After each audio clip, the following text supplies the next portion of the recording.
Peut-on dire que la sécurité en temps de danger peut créer une confiance durable entre le faible et le fort? Parfois, survivre à une catastrophe nous confronte à des décisions qui nous font comprendre que la prudence est plus sage que de faire confiance à toutes les circonstances. Les flammes ont éclaté soudainement au cœur de la forêt, et les langues de feu dévoraient les arbres et tout ce qui s'y trouvait, faisant fuir les animaux dans la panique, chacun essayant de sauver sa peau. Parmi ces animaux se trouvait un serpent, rampant de toutes ses forces à travers la fumée et les flammes, se tordant de fatigue et de soif, désespéré. Alors qu'elle atteignait enfin le bord de la forêt, elle aperçut une petite souris qui se faufilait à l'extérieur.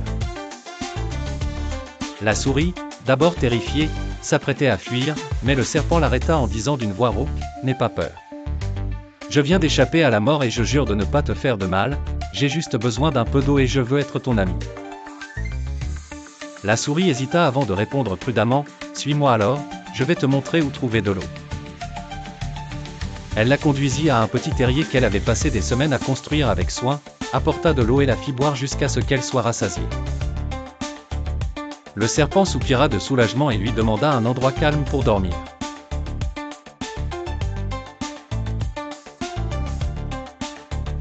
Après quelques heures, le serpent se réveilla en pleine forme et regarda la souris en disant, « Que dirais-tu de rester ici et de vivre en paix, sans que l'un de nous n'attaque l'autre ?» La souris acquiesça, cachant son hésitation, et dit en souriant, « Oui. Nous allons essayer. »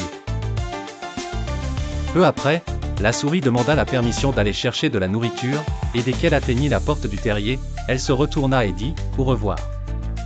Ta nouvelle maison est à toi, mais ma vie est plus précieuse que n'importe quel accord entre un fort et un faible. » Le serpent s'écria avec étonnement, « Pourquoi fuis-tu et penses-tu du mal de moi ?»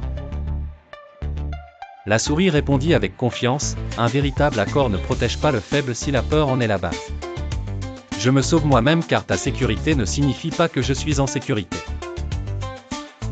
Tous les accords ne garantissent pas les droits et la survie, la prudence est plus intelligente que la confiance aveugle, surtout lorsque les balances sont déséquilibrées. »